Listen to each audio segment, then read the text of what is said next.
geometry. I'm like, yeah, this ain't for me. This not for me, man. I really didn't like all the math and stuff. So I was like, what can I do? I don't know what else to do with my life. So you know, at my junior college, Wallace State representing. That was the first school I've ever been to as far as college goes.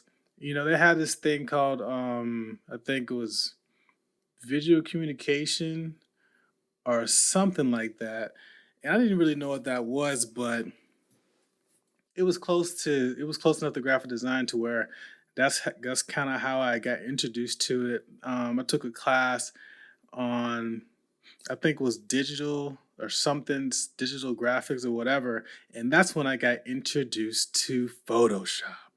When I say Photoshop, I mean like CS or CS2 Photoshop. This was back in like 2004 or 5, something like that. And I was like, man, this is freaking cool. Like, I'm literally like just throwing pages, throwing pictures together. I'm like, man, did you know that you could take this photo and put this on somebody else's face and you could be that person for that moment? Like, I thought that was so cool. And I remember we had this project we had to do, right?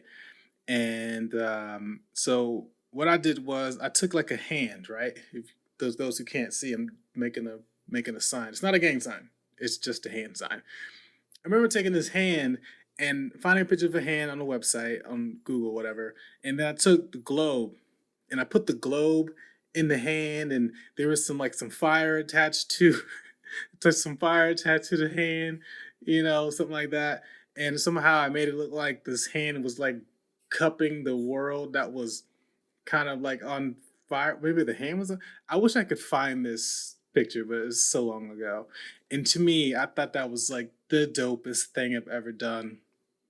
And this was back before like, masks were like the big deal. Like, hey man, work non-destructively, use mask. And the concept of mask at that time really didn't resonate with me. So I was like, I'm not doing a stupid mask. I'm going to use the eraser tool. Um, sir, what are you doing? That is a bad idea. That is a Get out of my face, man. I don't care. I'm using the eraser tool. And when you mess up and you only have like one or two undos, you you start being a little more careful on how you're erasing. And that's when I grasped the whole concept like, oh, maybe masks are the best. But I digress on that. Anyway,